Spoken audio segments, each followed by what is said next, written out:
everybody, this is Patrick from Sasquatch in the Wild. I was playing my Conga. Yes, I was playing this beast, the Matador beast. So last time, I was being told I can't go outside. And while the drum work was still going on, I started to notice something. Outside the fact that Mike, Scott, Trenton, and the Elkses were going outside to go to the bathroom, I wasn't allowed to. I would hear the zipper. Zzz. And that zipper, once that became, once you heard it go up, and I knew somebody was stepping out. I think it was, I want to say it was probably Mike first. And the drum pattern, instead of being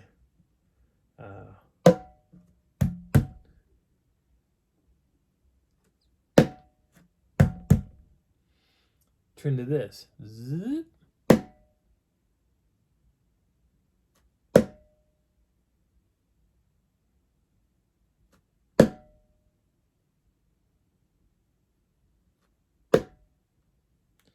Zip, it came back in.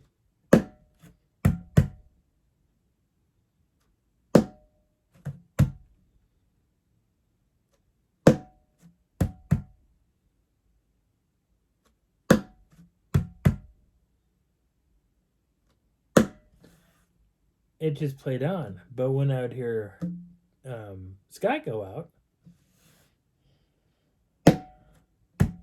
zzz, it goes out.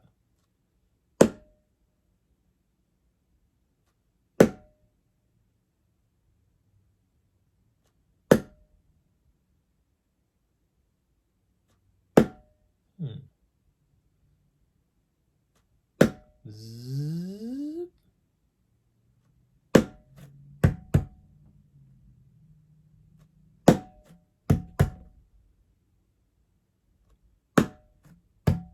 Trenton. Zzz.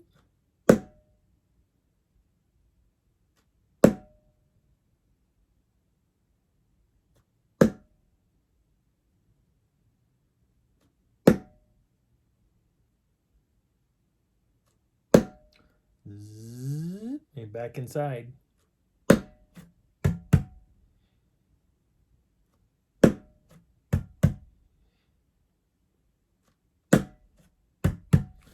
And it did it that way. They changed when they went outside. And I was taking notes of this. I was like, that's weird. Because now all of them are going outside that they're allowed to go outside and go pee. And I say, well, can I go? And they're like, no, you got to stay in there. But the other thing is, the minute that they went out and it went to that single sound, all activity in the campsite stopped. The minute that drum, that single drum started playing all by itself, and I knew exactly where that drummer was. I figured it out when I was with the positioning where I was located. I was looking that direction going, he's right there. He's right through those trees on the other side of that road. He is right over there. And I was like, dang. But it was interesting that all movement stopped. They just quit moving. Everybody just hunkered down and they waited. The minute that they went back inside their tents, activity restarted. The little chimps were running around and squirreling around and stuff. And I was like, well, that's odd. I even heard that when Jeff and Teresa Yellick, when I think Jeff probably went outside to go to the bathroom. I don't know if Teresa went out to do it either. I don't remember her going out. But I heard the change happen one other time. That's what made me think that it was probably Jeff that went outside. And I heard that change happen. It was really pretty strange. And I didn't quite understand that. So that pattern kept going, the standard, that sound kept going, it kept restarting, and I'm going to start that recording that I have now. When that was going on, I looked over to my little window to the left of the vestibule, and I'm looking straight out, and I can see the firing. Now, Mike and I poured water all over that thing. We coated that thing full of water. We didn't want any water. Actually, I'm going to lift this thing up now. We didn't need any water. We had no more water left that we had, just kind of linking around. We would have to go back into our cars and pull out the water and stuff. But it was doused, and I could every once in a while see a little bit of light, bling, coming from that ring. Just, I think the Elks' tent was about, I want to say about 6 to 8 feet from that fire ring. Technically behind it or in front of it. There was a big tree next to it, a big pine tree. Now, I was pretty sure that we had a spy inside our campsite. And that individual, not person, but that individual was up in that tree, right above the fire ring. So I was thinking that every time that they went out, there was something going on. Maybe eye shine blinking going on, letting them know, hey, let them know, single, something's happening, and everybody just stopped. But at that firing, I started to notice movement. Like there was something there, and it was big. Whatever it was big, and I kept looking at it, going, "What is that? What is hunkered down at that fire ring?" And I said, "Mike, do you know if Jeff's up?" And he's like, "No, but he could be." So I was like, "All right."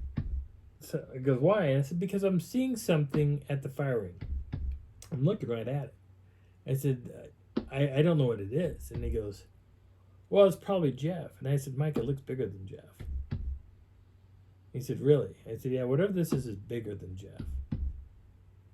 Massively larger than Jeff. Jeff he's tall and he's fairly skinny. But this thing, if you took Jeff and you turned him sideways, he's not heavy set. I'm a more heavy set than Jeff is. Jeff is fairly skinny compared to me.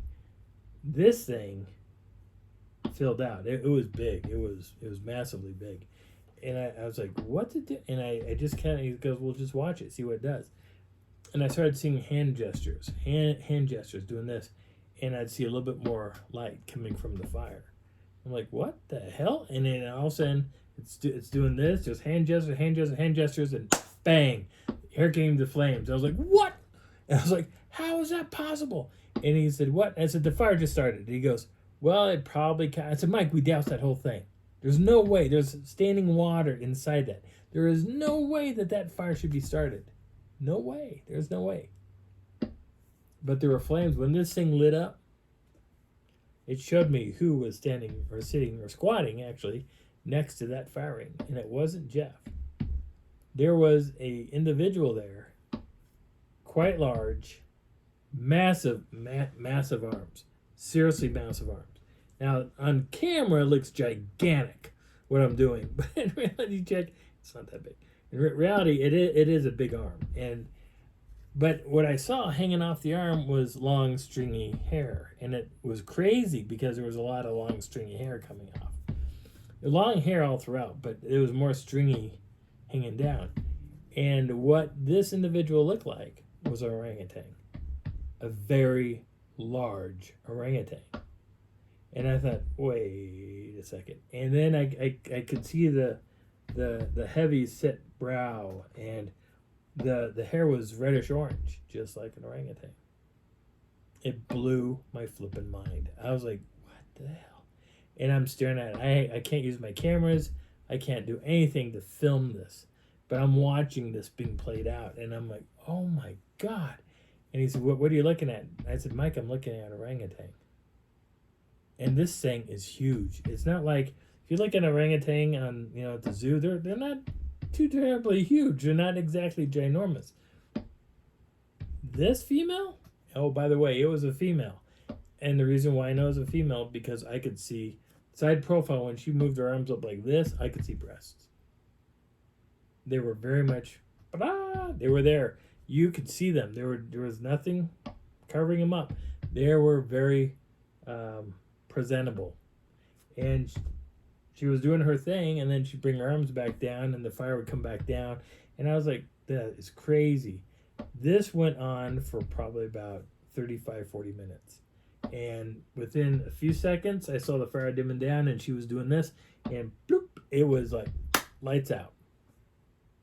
I was like, fire's out. He goes, well, and I said, it wasn't Jeff, Mike. What I just saw was not Jeff.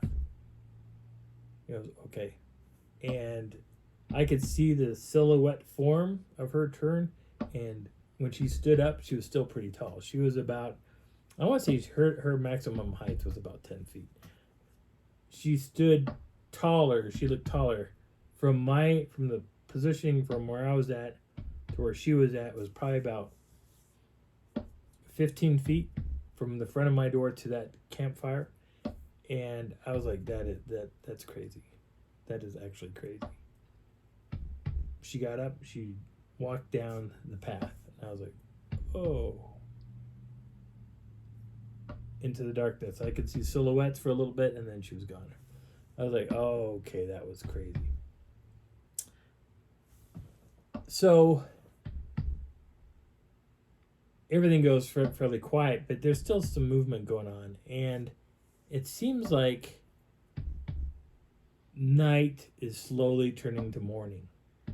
You're getting a little bit of the morning ambient light coming up. The moon is setting down, and the sun is slowly starting to come up, and light is beginning to flood the area.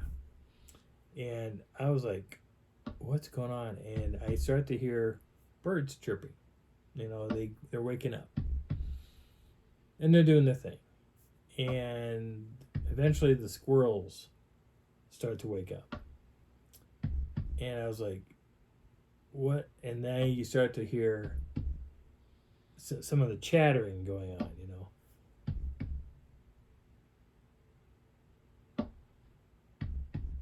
Hold on for a second. I gotta pause the video. I'll be right back. Sorry about that. So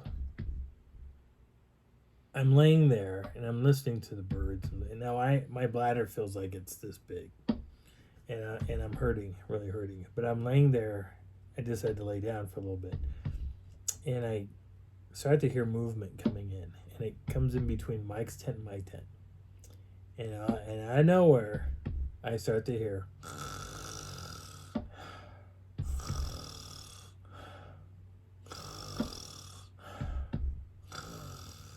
And I was like, wait, that's not Trenton. That's not Mike. And I was like, that's not Scott. And I was like, who the hell is that? And I was like, dude, you're doing it wrong.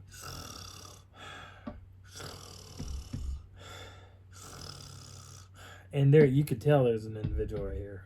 Because where this snoring was coming from was like just on the other side of that tent wall that I got. And it was just right here. It was just, and I was like, what the hell? That is so weird. Mike was on the other side going, that's not Patrick. we were both thinking the same thing, like, who the hell is this? And it was just snoring and snoring and snoring. He kept doing this snoring thing, and I was like, dude, I'm awake. You can go away. And it went, and he went, and he walked away. And I was like, God, that is so weird. So the squirrels are coming up. The squirrels are waking up, and they start to chatter. And there is all kinds of chatter. They're just chattering. They're like, the alarms are going off all over. Now, in that campsite, we had a lot of squirrels. A lot. All over in all the trees. Just a ton of squirrels. Not anymore. They weaned out those squirrels. They weaned them out. Totally weaned them. So the knocking is still going on, right? Let me move my Conga to the side and turn. Kind of gets hard to do it this way. So I'm listening to this craziness, all this crazy chatter. And I start to look out, not the front window where I can see the baby aspens, but I start to look out the side window. And I start to hear what sounds like rocks being thrown. And you could hear and the squirrels are going crazy, like, and then they're doing that sound. They're letting everybody know, hey, there's something bad down here. And I hear a rock hitting the leaves of the trees across from me, and I hear squeak, and I see the squirrel drop, boom, and he goes straight down, boom. And when he hits, he goes squeak, and within a few seconds, I see a young individual come running out, grabs it, squeak, and he's got it. And he runs back into the series of trees. And then another rock goes out, and I hear it squeak, and it comes out. That squirrel hits, squeak, and they go running out, and they can't catch it. And they go blah, blah, blah, right back up the tree, and they're like, argh. So they go running back, and I'm watching juveniles hunting squirrels with precision accuracy. They're throwing little rocks, and they're hitting a target in a tree that is like literally this big around, and about the body, I think, is about this long. The actual body, not the tail, but the actual body. And they're hitting it, and they're knocking them out of the tree. I watched about 15 to 20 squirrels hit the ground. 3 of them got away. The rest of the roughly 17 squirrels were taken. And because you'd see these fast-moving children just go, squeak, boom, boom, squeak, squeak, and you can see them grab them, and it's just like, holy crap, and they were just going through it. It was systematic, and I was like, what the hell? Mike goes out again, and again, the sound is still, you hear the sound, right? And then all of a sudden you hear zzz, and then everything stops, and you start hearing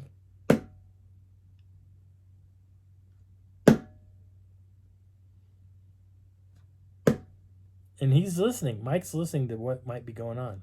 But nothing's going on. Nothing's moving.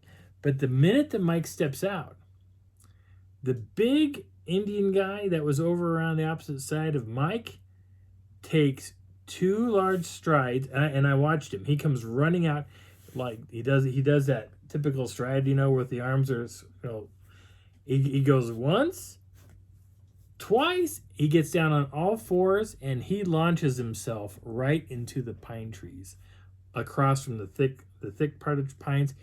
Boom, he went right in. And I was like, and I literally did this. Holy crap, because it was just that quick. It was almost a blur on how fast this guy was moving. I was like, oh my God. And then I heard zip, and it was like all over again.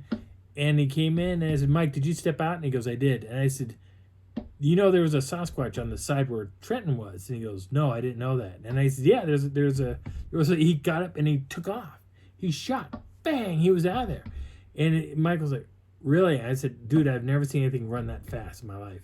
But the thing was, he wasn't running on on 2 legs at first. He did 2 strides, and he went down on all 4s and he launched himself to get away from you. He goes, whoa, are you serious? And I said, yeah, and I couldn't catch any of that on film. It was all gone. And he was, oh, that sucks. And I said, oh, I know. But I've been watching. You notice how we don't have too many squirrels anymore? He goes, yeah. And I said, the juveniles were hunting squirrels. And he goes, are you kidding me? I was like, no, I was watching it play out.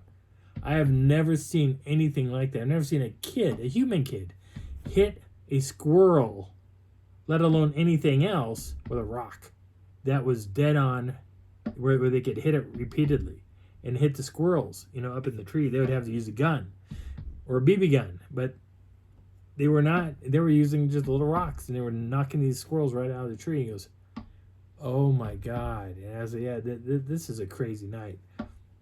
And he was like, you're seeing a lot of stuff. And I said, I've seen a lot of stuff tonight that I never thought I'd ever see in my entire lifetime. And he said, "Yeah, you're lucky because a lot of people don't get to see this."